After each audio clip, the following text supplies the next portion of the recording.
Energy ક્ષેત્રે ગુજરાતની મોટી છલાંગ. ગુજરાત સરકારે ગ્રીન એનર્જી અને અર્થતંત્રને વેગ આપવા નવી ઇન્ટિગ્રેટેડ રિન્યુએબલ એનર્જી પોલિસી 2025 જાહેર કરી છે. આ નીતિ હેઠળ 2030 સુધીમાં 100 ગીગાવોટ રિન્યુએબલ એનર્જી ક્ષમતા સ્થાપિત કરવાનું લક્ષ્ય છે. પ્રથમ વખત રહેણાંક અને વ્યાપારી મિલકતો પર 50 કિલોવોટ સુધીની ક્ષમતાના રૂફટોપ વિન્ડ ટર્બાઇન લગાવવા મંજૂરી આપી છે. આનાથી ગ્રીન એનર્જીના ઉત્પાદનમાં વધારો અને 1 લાખથી વધુ નવી રોજગારીની તકો ઊભી થશે. માઉન્ટ આબુમાં બરફની ચાદર. ગુજરાતમાં પારો ગગડ્યો. નવા વર્ષની શરૂઆત સાથે જ ગુજરાતમાં કાતિલ ઠંડીનો રાઉન્ડ શરૂ થયો છે. નલિયા 8 ડિગ્રી સાથે રાજ્યનું સૌથી ઠંડુ શહેર બન્યું છે, જ્યારે રાજકોટમાં પારો 9.4 ડિગ્રી રહ્યો છે. પાડોશી રાજ્ય માઉન્ટ આબુમાં તાપમાન -3 ડિગ્રીએ પહોંચતા વાહનો અને મેદાનો પર બરફના થર જામ્યા છે. હવામાન વિભાગ અનુસાર આગામી દિવસોમાં તાપમાન હજુ 2 થી 3 ડિગ્રી ગગડવાની શક્યતા છે, જેનાથી ઠંડીનું જોર વધશે. અરવલ્લીનો 31% હિસ્સો ખનન જોખમ હેઠળ. કેન્દ્ર સરકારની અરવલ્લી પર્વતમાળાની નવી વ્યાખ્યા 100 મીટર લિમિટ સામે એક સંશોધનમાં ચોંકાવનારો દાવો કરાયો છે. રિપોર્ટ મુજબ અરવલ્લીનો 31% હિસ્સો આ વ્યાખ્યા હેઠળ આવતા ત્યાં ખનનનું જોખમ વધશે, જે ભૂગર્ભ જળ સંગ્રહ પ્રક્રિયાને ઠપ્પ કરી શકે છે. આ નીચી પહાડીઓ જળસ્તર જાળવવા માટે નિર્ણાયક છે. જો અહીં માઇનિંગ વધશે તો દિલ્હી, હરિયાણા અને રાજસ્થાનમાં પીવાના પાણીની અછત સર્જાશે. પેટ્રોલ ડીઝલ મોંઘું થશે. વેનેઝુએલા લાંબા સમયથી અમેરિકી પ્રતિબંધો હેઠળ છે, જેનાથી તેનું તેલ ઉત્પાદન અને નિકાસ ઘટ્યું છે. તેમ છતાં છેલ્લા મહિનાઓમાં નિકાસમાં વધારો થયો હતો. અમેરિકાની તાજી કાર્યવાહીથી તેલ સપ્લાયમાં અનિશ્ચિતતા વધી છે. ભારત 85%થી વધુ તેલ આયાત કરે છે અને અગાઉ વેનેઝુએલાથી દરરોજ 3.4 લાખ બેરલ ખરીદતું હતું. જો અસ્થિરતા વધે તો વૈશ્વિક સપ્લાય ઘટી બ્રેન્ટ ક્રૂડના ભાવમાં ઉછાળો આવી શકે છે. હવે QR કોડ સ્કેન કરો અને મેળવો અનાજ. અમદાવાદમાં digital food currency pilot project અંતર્ગત રેશન કાર્ડ ધારકોને બાયોમેટ્રિકની ઝંઝટમાંથી મુક્તિ મળશે. લાભાર્થીના મોબાઈલ વોલેટમાં દર મહિને ડિજિટલ કૂપન જમા થશે, જેને રેશન દુકાને માત્ર સ્કેન કરીને અનાજ મેળવી શકાશે. આ ટેકનોલોજીથી સર્વર ડાઉનની સમસ્યા હલ થશે અને ગ્રાહકોને મળવાપાત્ર જથ્થાની રિયલ ટાઈમ માહિતી મળશે. ટૂંક સમયમાં આખા ગુજરાતમાં આ વ્યવસ્થા અમલી બનશે. કર્મચારીઓ અને પેન્શનર્સ માટે ગુડ ન્યૂઝ. કેન્દ્ર સરકારના કર્મચારી અને પેન્શનધારકો માટે 8મું પગાર પંચને લઈને મહત્વના સમાચાર સામે આવ્યા છે. નવા પગાર પંચમાં ફિટમેન્ટ ફેક્ટરમાં વધારો થઈ શકે છે, જેનાથી લઘુત્તમ પગાર 18,000 થી વધીને 34,560 થવાની શક્યતા છે. જો સરકાર ફિટમેન્ટ ફેક્ટરને 2.5 થી વધારી 3.68 કરશે તો કર્મચારીઓના મૂળ પગાર અને ભથ્થામાં મોટો ઉછાળો આવશે. આનાથી અંદાજે 48 લાખ કર્મચારી અને 68 લાખ પેન્શન ધારકને સીધો ફાયદો થશે.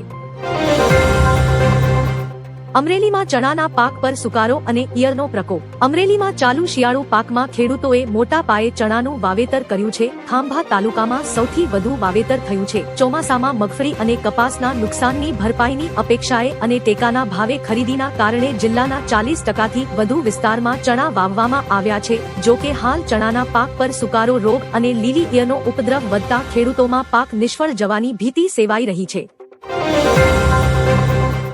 બાંગ્લાદેશમાં વધુ એક હિન્દુ વ્યક્તિનું મોત. બાંગ્લાદેશમાં જીવતો સળગાવી દેવાયેલ હિન્દુ વ્યક્તિ ખોકોન દાસનું મૃત્યુ થયું છે. 1 ડિસેમ્બરના રોજ હિંસક ટોળાએ તેના પર હુમલો કર્યો અને તેને આગ લગાવી દીધી. ખોકોન પોતાનો જીવ બચાવવા માટે તળાવમાં કૂદી પડ્યો. ત્યારબાદ તેને હોસ્પિટલમાં દાખલ કરવામાં આવ્યો, જ્યાં આજે સારવાર દરમિયાન તેનું મૃત્યુ થયું. અગાઉ હિન્દુ યુવાન દીપુ ચંદ્ર દાસને માર મારીને હત્યા કરવામાં આવી હતી અને બાળી નાખવામાં આવ્યું હતું. પીએમ મોદી સોમનાથના ચરણોમાં શીશ ઝુકાવશે. સૌરાષ્ટ્ર રિજનલ સમિટમાં ભાગ લીધા બાદ સોમનાથ મંદિરમાં દર્શને જવાની શક્યતા છે. આ અંગે વહીવટી તંત્રે તૈયારીઓ શરૂ કરી દીધી છે. આ વર્ષે મહમૂદ ગઝનવીના સોમનાથ મંદિર પર હુમલાના 1000 વર્ષ પૂરા થઈ રહ્યા છે, જેના પ્રતીક તરીકે પ્રધાનમંત્રીની મુલાકાતને મહત્વ આપવામાં આવી રહ્યું છે. સોમનાથ ટ્રસ્ટ દ્વારા વિશેષ આયોજન કરવામાં આવી રહ્યું છે. રાહુલ ગાંધી વિયેતનામના પ્રવાસે જતા ભાજપનો દાવો. ભાજપે દાવો કર્યો છે કે લોકસભામાં વિપક્ષના નેતા રાહુલ ગાંધી હાલ વિયેતનામ પ્રવાસે છે. ભાજપ પ્રવક્તા સુધાંશુ ત્રિવેદીએ ગંભીર આરોપ લગાવતા કહ્યું કે રાહુલ ગાંધી વિદેશ જઈને ભારત વિરોધી તત્વોના મહેમાન બની દેશ વિરુદ્ધ ઝેર ઓકે છે. ભાજપે કોંગ્રેસ પાસે સ્પષ્ટતા માંગી છે કે રાહુલને વિદેશમાં કોણ અને કયા હેતુથી આમંત્રિત કરે છે. અત્યાર સુધી આ મામલે કોંગ્રેસ તરફથી કોઈ સત્તાવાર પ્રતિક્રિયા સામે આવી નથી. મારા મિત્રને છોડી દો નહીં તો વિશ્વ યુદ્ધ થશે. વેનેઝુએલાના રાષ્ટ્રપતિ નિકોલસ માદુરોની અમેરિકી સેના દ્વારા ધરપકડ બાદ વિશ્વમાં તણાવ વધ્યો છે. ઉત્તર કોરિયાના નેતા કિમ જોંગ ઉને માદુરોને પોતાના મિત્ર ગણાવી અમેરિકાને વિશ્વ યુદ્ધની ખુલ્લી ચેતવણી આપી છે અને તેમની તાત્કાલિક મુક્તિની માંગ કરી છે. બીજી તરફ ટ્રમ્પે દાવો કર્યો છે કે ડેલ્સી રોડ્રિગ્સ નવા રાષ્ટ્રપતિ બન્યા છે. માદુરો પર ન્યૂયોર્કમાં કેસ ચલાવવામાં આવશે. લવ જેહાદ અંગે આરએસએસનું મોટું નિવેદન. આરએસએસ વડા મોહન ભાગવતે લવ જેહાદ અંગે કહ્યું કે પરિવારોમાં સંવાદના અભાવે છોકરીઓ અજાણ્યા લોકોના પ્રભાવમાં આવે છે, જે લવ જેહાદનું મુખ્ય કારણ છે. આ સમસ્યા રોકવા માટે તેમણે 3 ઉપાયો સૂચવ્યા. પરિવારમાં સતત વાતચીત, મહિલાઓમાં જાગૃતિ અને સમાજ દ્વારા સામૂહિક પ્રતિક્રિયા. તેમણે એમ પણ કહ્યું કે મહિલાઓએ હવે ઘરમાં બંધ રહેવાનો સમય ગયો છે. રાષ્ટ્ર નિર્માણમાં તેમની ભાગીદારી અનિવાર્ય છે. ઠાકોર સમાજનું નવું બંધારણ, ગેનીબેનની મોટી જાહેરાત. બનાસકાંઠાના ઓગળધામ ખાતે ઠાકોર સમાજના મહાસંમેલનમાં સાંસદ ગેનીબેન ઠાકોરે 16 મુદ્દાનું ઐતિહાસિક સામાજિક બંધારણ જાહેર કર્યું છે. આ નવા નિયમો મુજબ સગાઈમાં માત્ર 21 વ્યક્તિઓ જ જઈ શકશે અને ભેટમાં માત્ર ₹1 જ સ્વીકારાશે. લગ્ન માટે વર્ષમાં માત્ર 2 મહિના નક્કી કરાયા છે. ચંદનજી ઠાકોરે રાજકીય પક્ષો છોડીને પણ સામાજિક એકતા અને બંધારણ જાળવવા અપીલ કરી છે. અમેરિકાની આખી દુનિયાને ચેતવણી. વેનેઝુએલાના રાષ્ટ્રપતિ માદુરોની ધરપકડ બાદ અમેરિકી વિદેશ સચિવ માર્કો રૂબિયોએ વિશ્વને ચેતવણી આપી છે કે અમેરિકાના હિતો વિરુદ્ધ કામ કરનારાઓનું આજ હશ્ર થશે. માદુરો પર ઈરાનને આમંત્રણ આપવા અને અમેરિકી તેલ જપ્ત કરવાનો આરોપ છે. આ નિવેદનથી ત્રીજા વિશ્વયુદ્ધની આશંકાઓ તેજ બની છે. બાબા વેંગા અને નોસ્ટ્રાડેમ્સે પણ વર્ષ 2026માં મહાયુદ્ધની ભવિષ્યવાણી કરી હતી. સબરીમાલાથી ચોરાયેલું 6 કરોડ રૂપિયાનું સોનું ક્યાં ગયું? કેરળના સબરીમાલા મંદિરમાં મૂર્તિઓ પરથી 4.5 કિલો સોનાની ચોરીનો મામલો ગરમાયો છે. એસઆઈટી તપાસમાં અંડરવર્લ્ડ અને આંતરરાષ્ટ્રીય મૂર્તિ તસ્કરી રેકેટની સંડોવણીની આશંકા છે. આ કેસમાં અત્યાર સુધીમાં ટીડીબીના પૂર્વ અધ્યક્ષ પદ્મકુમાર સહિત 10 લોકોની ધરપકડ કરવામાં આવી છે. ભાજપે આરોપ લગાવ્યો છે કે સરકારી રહેમંજર હેઠળ 5 મૂર્તિઓ વિદેશ વેચવામાં આવી છે. ઇલેક્ટ્રિક વાહન માલિકો માટે મોટા ન્યૂઝ. ભારત સરકારના માર્ગ પરિવહન મંત્રાલયે ઇલેક્ટ્રિક વાહનોની બેટરી માટે આધાર કાર્ડ જેવી જ એક unique identification system battery pack Aadhaar પંબરનો પ્રસ્તાવ મૂક્યો. આ 21 અક્ષરના યુનિક નંબરથી બેટરીના ઉત્પાદનથી લઈને તેના રિસાયકલિંગ સુધીની તમામ માહિતી ટ્રેક કરી શકાશે. આ સિસ્ટમનો મુખ્ય ઉદ્દેશ્ય બેટરીના કચરાનું યોગ્ય વ્યવસ્થાપન, રિસાયકલિંગ ક્ષમતામાં સુધારો અને પર્યાવરણીય સુરક્ષા વધારવાનો છે.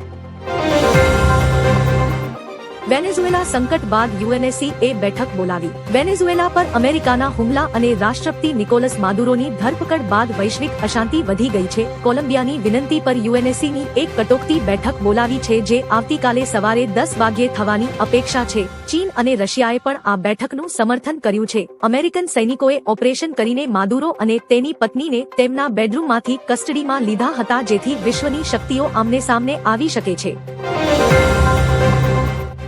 વેનેઝુએલા પર ટ્રમ્પની કાર્યવાહી સામે અમેરિકામાં વિરોધ. પૂર્વ વાઇસ પ્રેસિડેન્ટ કમલા હેરિસે વેનેઝુએલા પરની સૈન્ય કાર્યવાહી મુદ્દે ટ્રમ્પની આકરી ટીકા કરી છે. હેરિસે દાવો કર્યો કે આ લડાઈ ડ્રગ્સ કે લોકશાહી માટે નહીં પરંતુ માત્ર તેલ અને સત્તા માટે છે. તેણે આ કાર્યવાહીને ગેરકાયદે ગણાવી કહ્યું કે ટ્રમ્પ અમેરિકી સૈનિકોને જોખમમાં મૂકી રહ્યા છે. મોંઘવારી વધશે અને અમેરિકી પરિવારોએ તેની કિંમત ચૂકવવી પડશે. હેરિસે દેશને અસુરક્ષિત બનાવવાનો આરોપ લગાવ્યો છે.